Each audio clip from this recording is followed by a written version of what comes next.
आज एक जो है पुराने परिचित शब्द से आपको मिलवाने जा रहा हूं। नाम है इसका वैद्युत धारा की तीव्रता। इधर बोर्ड पर देखो, वैद्युत धारा की तीव्रता, इंटेंसिटी ऑफ इलेक्ट्रिक करंट।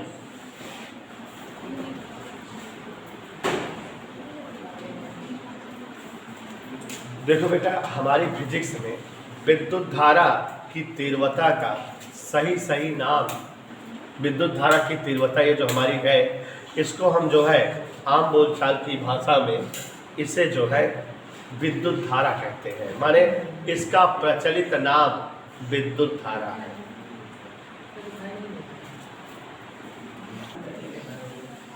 यहाँ ध्यान दीजिए, जैसा कि हम बताएं फिजिक्स में विद्युत धारा की तीव्रता, विद्युत धारा की तीव्रता सही नाम है, इसका वास्तविक नाम है, लेकिन आम बोलचाल की भाषा में प्रचलित नाम हम इसका शॉर्टकट में केवल विद्युत धारा बोलते हैं, जबकि इसे बोलना चाहिए विद्युत धारा की तीव्रता। आपको बेटा आज हम इसके बारे में बहुत सारी चीज़ें बताएंगे और हमारे इस चैप्टर में इसके बारे में बहुत सारी चीज़ें हैं। वैद्युत धारा की तीव्रता वास्तविक शब्द है, प्रचलित भाषा के रूप में हम इसको विद्युत धारा, इलेक्ट्रिक करंट कह देते हैं। थोड़ा अंग्रेजी में आ जाते हैं। करंट, देखो बच्चों, हमारी अंग्रेजी भी बड़ी विचित्रावली है, कभी कभी एक ही शब्द के डबल अर्थ निकल आते हैं। अच्छा, ये ठीक है कि अगर कभी कभी जो है एक शब्द का दो अर्थ निकले लेकिन स्पेलिंग अलग रहे, तब तो समझ में आता है कि हाँ ठीक है, इसके डबल अर्थ हैं, क्योंकि स्पेलिंग थोड़ा सा चेंज है। अब यस डबल ई हो, सी माने देखना है, तो यस ई ए सी माने समुद्र, तो समझ में आता है कि यहाँ जो है स्पेलिंग बदल गई है, इसलिए अर्थ जो है बदल गया है। लेकिन क्या आपको पता है कि इंग्लिश में कुछ शब्द ऐसे हैं कि जिनमें जो है उच्चारण बदलने से भी अर्थ बदल जाता है। अलग तरीके से पढ़ो तो उनके अर्थ बदल जाते हैं, स्पेलिंग वही रहे। जैसे अगर जो है LIFE, लाइफ, लाइफ का मतलब जिंदगी, जीवन, इसका बहुवचन कहा जाए अंग्रेजी में तो लाइफ का बहुवचन लाइफ, लाइफ मतलब जिंदगियां, कई जीवन। लेकिन बेटा अगर इसको लाइफ के बजाय लिप्स पढ़ो तो लिप्स माने रहता है, तो उच्चारण से अर्थ बदल गया कि नहीं। जैसे एक और देखो, लर्नेड, LEARNED, लर्नेड माने विद्वान, है ना। जैसे कहा जाए कि Ramesh is a learned person, Ramesh एक विद्वान पर्सन है। और अगर इसको लर्न पढ़ा जाए, लर्न में सीखा, ठीक है, तो देखो स्पेलिंग वही है, उच्चारण मैंने बदल दिया। उच्चारण बदल दो, अर्थ बदल जाता है। उदाहरण दो दिया ना, लाइफ को लाइव्स या लिप्स पढ़ो तो दोनों का अर्थ अलग अलग आता है कि नहीं, कुछ नहीं।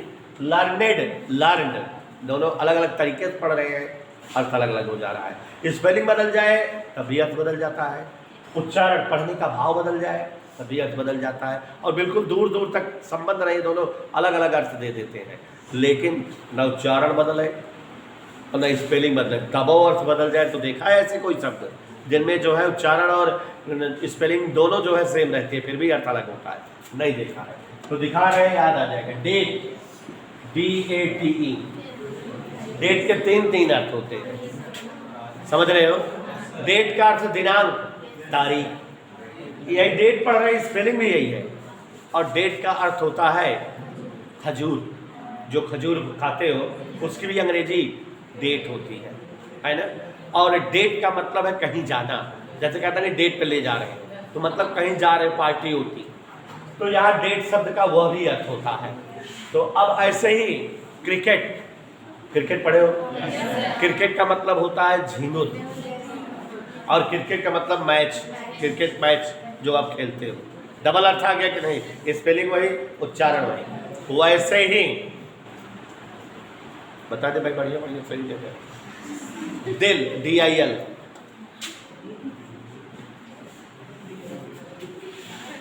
दिल, तो दिल जैसे जो आप लोग कहते हो कि हमारे दिल में ये है वो है, तो ये दिल है ना, कहते ना दिल में बड़ा दर्द भरा है, तो दिल वाला दिल। और दिल का मतलब सोवा, सोआ क्या है? सोआ मेथी। सोआ मेथी नहीं होती है सब्जी, तो दिन का मतलब सोआ भी होता है। तो वैसे ही जैसे ही इस तरह के शब्द हैं, वैसे ही एक शब्द करंट, करंट हमको इस पर आना था, करंट। वैसे करंट का मतलब सुहाना जी किशमिश होता है। जो अंगूर की किशमिश बनती है ना, अंगूर को सुखाकर, तो उसकी भी अंग्रेजी किशमिश होती है। और देखो कि मुंह पानी आ गया। और यहाँ हमारे फिजिक्स में करंट का मतलब होता है धारा। सुष्मी बता रही है कि केमिस्ट्री में भी सर एक शब्द है, बायो में उसी का अलग अर्थ हो जाता है, फिजिक्स में उसका अलग हो जाता है एक शब्द सेल, CELL सेल। सेल का अर्थ फिजिक्स में जान रहे हो क्या होता है? देखो बायो में अगर पढ़ोगे सेल माने कोशिका, बायो में सेल का अर्थ क्या होता है? कोशिका। और केमिस्ट्री में सेल का अर्थ होता है आर्बिक कक्षा, है ना, पहली सेल, दूसरी सेल, तीसरी सेल, फिर सब सेल्स, है ना। कक्षा, सेल का मतलब कक्षा, पहली कक्षा, दूसरी कक्षा, तीसरी कक्षा, जिसमें इलेक्ट्रॉन चक्कर करते हैं। और यहाँ सेल का मतलब इकाई, फिजिक्स में सेल का मतलब इकाई। तो सेल स्पेलिंग वही, उच्चारण वही, अर्थ अलग अलग है। सेल माने कोशिका, सेल माने, केमिस्ट्री में एक और अर्थ होता है सेल का, सेल में बिजली वाला सेल, जो बैटरी वाला सेल होता है ना। कक्षा भी, सेल भी, और फिजिक्स में सेल का मतलब इकाई। ठीक, तो ऐसे ही, तो जैसा कि आप जो है अंग्रेजी हमसे जान रहे हैं, तो वैद्युत धारा, इलेक्ट्रिक करंट, तो यहाँ करंट शब्द हमारे सामने आ गया, तो हमने कहा लाओ बता दें। करंट का मतलब किशमिश भी होता है और करंट का मतलब धारा। ठीक है, नदी की धारा, है ना, स्टीमर की धारा, समुद्र की धारा, ये सब धारा। वैसे यहाँ उष्मा की धारा, वैसे यहाँ विद्युत की धारा। तो सबसे पहली चीज ये जानो कि वैद्युत धारा की तीव्रता, इंटेंसिटी ऑफ इलेक्ट्रिक करंट, उस शॉर्टकट में हम आम बोलचाल की भाषा में विद्युत धारा कहते हैं पहली बार। क्योंकि इसकी अंग्रेजी इंटेंसिटी ऑफ इलेक्ट्रिक करंट है, इसलिए आई से इसको डिनोट करते हैं, आई से इसको प्रकट करते हैं। मजा आ रही है देखिए, इसको किससे प्रकट करते हैं? आई से। और बच्चों इधर ध्यान दो, यह एक मूल राशि है। आपने फिजिक्स में 9th और 11th की क्लास में पढ़ा है कि ऐसे समस्त भौतिक राशियां जिनके द्वारा अन्य सभी भौतिक राशियों को प्रकट किया जा सके, समझाया जा सके, मूल राशियां या फंडामेंटल क्वांटिटी कहलाती हैं। तो उसमें लंबाई, द्रव्यमान, समय, ताप, ज्योति, तीव्रता, पदार्थ की मात्रा, विद्युत धारा गिनी जाती है ना। तो माने विद्युत धारा एक मूल राशि है। और बच्चों ये दुनिया की इकलौती राशि है, झंझटी राशि है कि जिसमें दिशा होती है फिर भी ये सदिश नहीं, माने दिशा होने के बावजूद ये कैसी राशि है? जबकि इसको क्या होना चाहिए? तो ये कुछ चीजें ऐसी हैं छोटे, जो बिना पढ़े आप जान रहे हो, बिना इसके बारे में बताए जान रहे हो। एक बार फिर से हो जाए सुस्मी। विद्युत धारा की तीव्रता को प्रचलित रूप में, पॉपुलर रूप में विद्युत धारा कहा जाता है। इंटेंसिटी ऑफ इलेक्ट्रिक करंट इसकी अंग्रेजी होती है, इसलिए इसे आई से व्यक्त करते हैं। यह एक मूल राशि है, किसी अन्य राशि से नहीं बनती, इस राशि से अन्य राशियां बनाई जा सकती हैं। दिशा होने के बावजूद यह एक अदिश राशि है। परिभाषा इधर ध्यान दो, यह कोई चालक है। क्या चालक मतलब? इसका मतलब इसमें आवेश बह सकता है। हमने यहाँ 2 कूलाम आवेश रखा, हाउ मेनी? घड़ी लेके बैठ गए, ये बेचारे चलाता है चलाता है चलाता है, यहाँ पहुँच गए, घड़ी को देखे 10 सेकंड लाग, कई सेकंड लाग, तो 2 कूलाम आवेश का प्रवाहित हो, मतलब ज़्यादा रहा 20 कूलाम रहा, 20 कूलाम आवेश का प्रवाहित होए में कितना टाइम था? बोलो 10 सेकंड में कितना आवेश बहाता है? तो 1 सेकंड कितना आवेश बहा? 2 10 दूनी 2 कूलाम। 1 सेकंड में या एकांक समय में प्रवाहित आवेश की मात्रा विद्युत धारा की तीव्रता या विद्युत धारा कहलाती है। तो यहां ध्यान दीजिएगा, एकांक समय में प्रवाहित आवेश की मात्रा, बोर्ड पर ध्यान दो, याद हो जाएगा, वैद्युत धारा की तीव्रता या वैद्युत धारा कहलाती है। गौर से देखिए, परिभाषाएं मैं बना रहा हूं, याद हो जाए। एकांक समय में प्रवाहित आवेश की मात्रा वैद्युत धारा की तीव्रता या वैद्युत धारा कहलाती है। जैसे 10 सेकंड में 20 कूलम आवेश बह रहा था, तो 1 सेकंड में कितना आवेश बहेगा? भाग दे दिए ना। तो अगर हम कहें 30 सेकंड में प्रवाहित आवेश क्यू कूलम हो, आपका कितनी देर में आवेश चाहिए? 1 सेकंड। 30 सेकंड में कितना आवेश बहता है? तो 1 सेकंड में कितना आवेश बहेगा? और 1 सेकंड जितना आवेश बहा तो क्या कहा जाता है? तो I बराबर Q अपान T। I बराबर Q का बटा है प्रवाहित आवेश, T का एक बात और, फिजिक्स में परिभाषा बनाने का तरीका 11वीं की क्लास से आपको पढ़ाता आ रहा हूँ और आपको विश्वास नहीं है, फिर से देखो। हमने कई बार बताया है बेटा कि अगर बटा दूरी रहे तो प्रवणता और बटा समय रहे तो दर। बटा समय रहे तो कि करे बटा समय बा प्रवाहित आवेश बटा समय है, माने प्रवाहित आवेश के दर। तो एक और परिभाषा निकल गया वैद्युत धारा के, आवेश प्रवाह की दर वैद्युत धारा की तीव्रता या वैद्युत धारा कहलाती है। आवेश के प्रवाहित होने की दर या आवेश प्रवाह की दर वैद्युत धारा की तीव्रता या वैद्युत धारा कहलाती है। ठीक है, तो आवेश प्रवाह की दर या आवेश के प्रवाहित होने की दर वैद्युत धारा की तीव्रता या वैद्युत धारा कहलाती है। Is that clear? तो यहाँ आवेश से दो परिभाषा धारा की बनी। एकांक समय में प्रवाहित आवेश की मात्रा वैद्युत धारा की तीव्रता या वैद्युत धारा कहलाती है, या आवेश प्रवाह की दर वैद्युत धारा की तीव्रता या वैद्युत धारा कहलाती है। आई से प्रदर्शित करते हैं, आई बराबर क्यू अपान टी सूत्र होता है। गौर फरमाइए मात्रक प्यारे बच्चों, ऊपर क्यू है, क्यू का मात्रक कूलम, नीचे टी है, टी का मात्रक सेकंड। तो आवेश प्रवाह की दर या विद्युत धारा का मात्रक कूलम प्रति सेकंड होता है। लेकिन एक साइंटिस्ट है एम्पियर साहब, उन्होंने विद्युत धारा के संदर्भ में बहुत सारी चीज़ें पता की और जो है वैद्युत धारा के बारे में बहुत सारी चीज़ें बताई। उनके नाम की स्मृति में वैद्युत धारा का मात्रक एम्पियर कहा जाता है। तो वैद्युत धारा का एक मात्रक एम्पियर है, कैपिटल ए से डिनोट करते हैं इसे, और विमीय सूत्र भी वैद्युत धारा का एम्पियर ऐसे है। तो मैं चाहता हूँ कि एक बार वैद्युत धारा की ये सारी लड़ाई आपसे फिर से लड़ लो। एक बार फिर से, विद्युत धारा का पूरा नाम विद्युत धारा की तीव्रता है। आम बोलचाल की भाषा में हम इसे विद्युत धारा कहते हैं। चूँकि इसकी अंग्रेजी ऐसा भी इंटेंसिटी ऑफ इलेक्ट्रिक करंट है। करंट और अपना भुला चाहिए, ढेर करंट बताए। इंटेंसिटी ऑफ इलेक्ट्रिक करंट है, इसलिए इसे आई से प्रदर्शित करते हैं। किससे प्रदर्शित करते हैं? आई से करते हैं।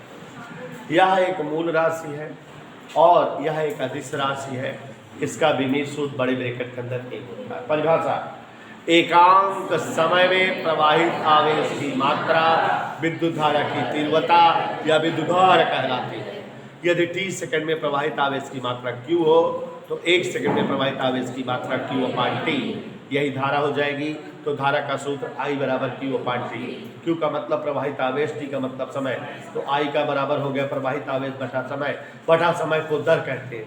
तो इस तरह से परिभाषा एक और निकल आई, आवेश प्रवाह की दर विद्युत धारा की तीव्रता या विद्युत धारा कहलाती है। मात्रक इसका कूलम प्रति सेकंड या एम्पियर होता है।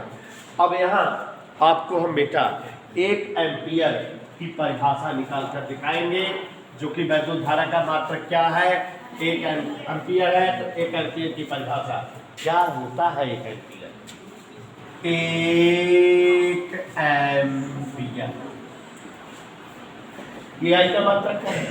अगर जो है वैद्युत आवेश 1 कूलम ले लिया जाए, वैद्युत आवेश 1 कूलम, और उसे 1 सेकंड तक बहने दिया जाए।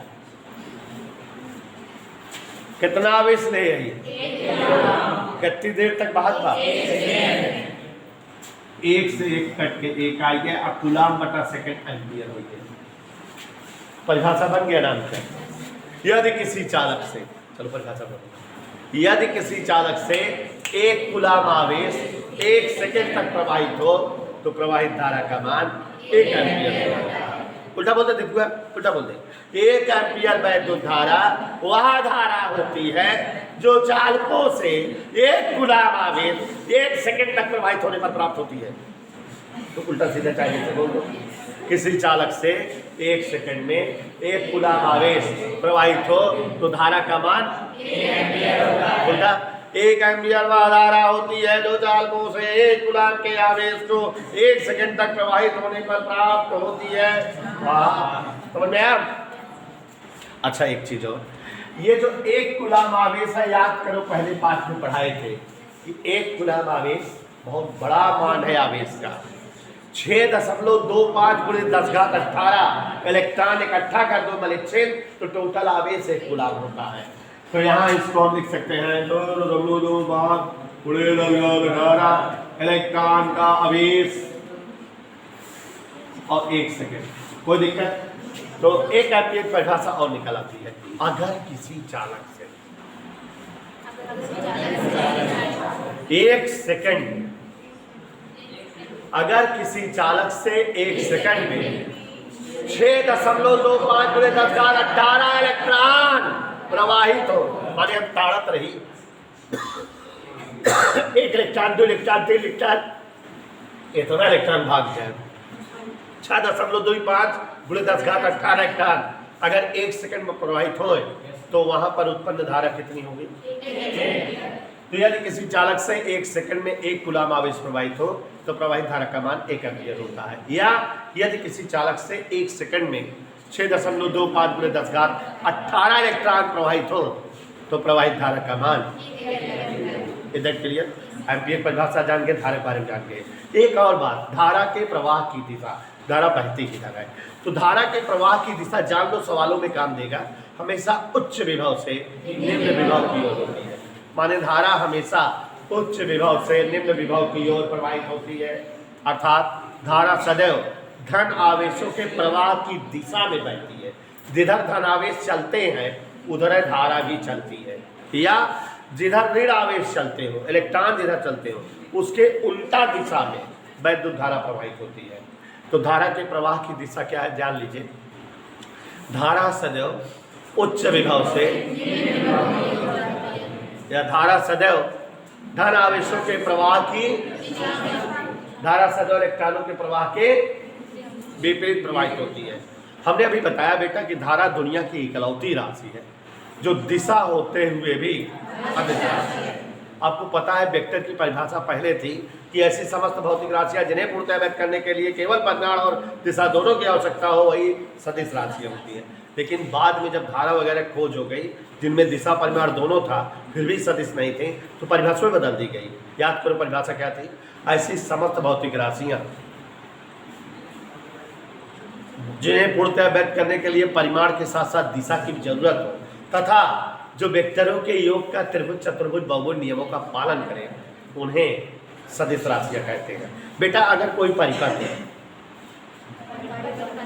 एक धारा इधर से 3 एम्पियर लग गई और एक धारा इधर 4 एम्पियर, अब तो उसी पूछे परिपथ का कुल कितनी धारा बहात बा? 7 बदल गया हमेशा। तो धाराओं का जोड़ आप जो है मध्य के कोण पर आप नहीं बता रहे हो, जबकि आप जानते हो कि अगर ये वेक्टर होता तो दोनों धारा अगर एक दिशा में चलती तो धारा कितनी होती? 7। अब विपरीत दिशा में चलती तो 1 और लंबवत चलती तो 5। 3 और 4 का लंबवत कर्ण 5 आता, तो माने धारा का वैल्यू 5 आती कि नहीं? लेकिन धारा हमेशा क्या आती है? 7, चाहे जो दिशा में परिपथ में प्रवाहित हो। माने धाराओं का योग मध्य के कोण पर डिपेंड, इसलिए धारा दिशा होते हुए भी क्योंकि जो है वेक्टर राशियां वो राशियां होती हैं जिन्हें पूर्णतः व्यक्त करने के लिए परिमाण भी हो दिशा भी हो और जो मध्य के कोण पर डिपेंड करती हो। 2 वेक्टर 3 और 4 का जोड़ 7 भी हो सकता है का जोड़ 1 भी हो सकता है, का जोड़ 5 हो सकता है, उनके बीच की दिशा पर डिपेंडिंग होती है। लेकिन किसी वैद्युत परिपथ में बहने वाली धारा 3 और 4 एम्पियर अगर है तो उनका जोड़ हमेशा 7 ही होगा, वो चाहे जिस दिशा में प्रवाहित हो। तो धाराओं का योग मध्य के कोण पर निर्भर नहीं करता, इसीलिए धारा दिशा होते हुए भी अदिशा